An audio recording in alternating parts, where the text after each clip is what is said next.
Hello and welcome to What I Learned This Week 2, or Wiltwer for short.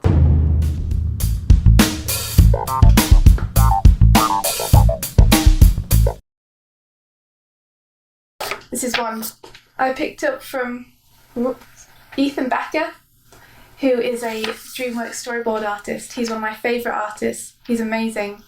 And he just printed his own book of his various layouts and art. It's a great thing to have if you're going to do conventions, table anywhere, or if you're going to go to a place like CTN. I took one to CTN and just gave it out to people. And one of the really nice unexpected things that happened was that some people gave me pieces of art back, which is really cool. You know, or maybe you want to make your own comic and print that and staple that yourself. Maybe you just want to draw a gift for someone and you just want to draw straight onto paper and staple that yourself. Either way, this Wiltwer is for you.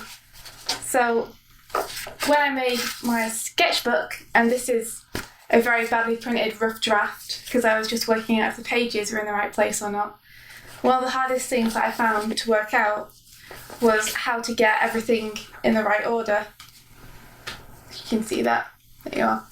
It's just a short 16-page thing. When trying to plan which pages to put the images on, it started to get really confusing really fast because I'm not a person who enjoys mathematics or counting. I get confused easily when I'm given a lot of numbers. So thinking that page 1's going to be on this page, and then the next printout needs to have page 2 on the back, and then page 3 and 4 and 5 on the back of that.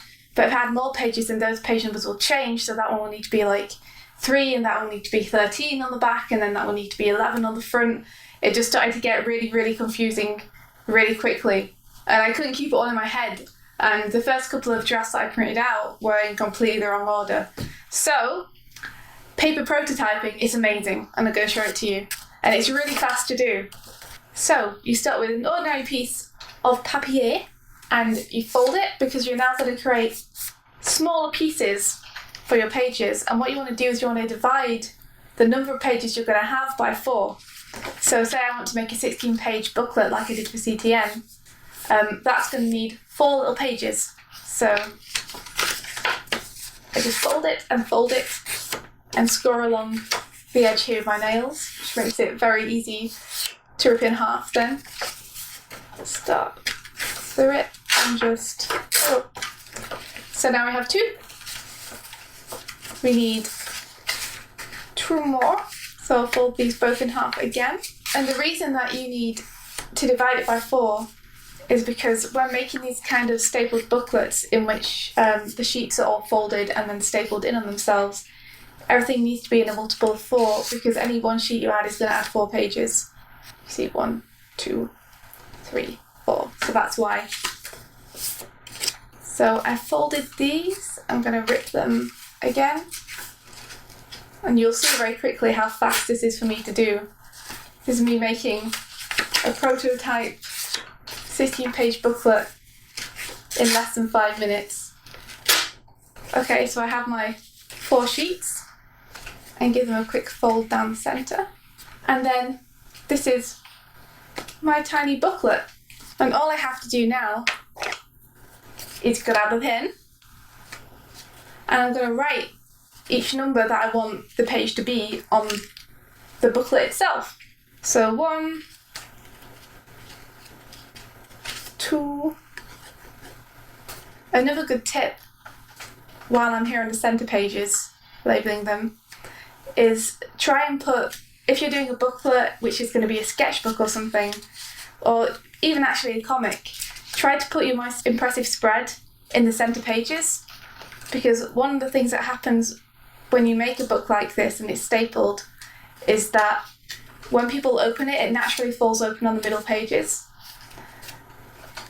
It's just because of the way it's bound together. So try and make sure that the impressive stuff is on the centre pages. Put your best artwork there if it's a sketchbook, or put some nice double page spread or story moment there if you're doing a comic.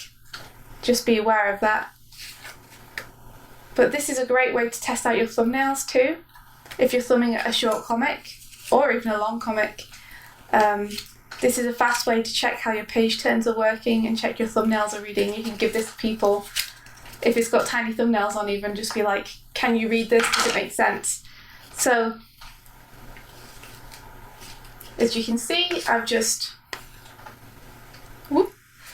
written the numbers on each of the pages, and now you will see that I know exactly which images need to go on each of these.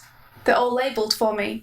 So now I have a perfect blueprint of exactly what images need to be on which pages. It just makes it really easy and simple for you to do.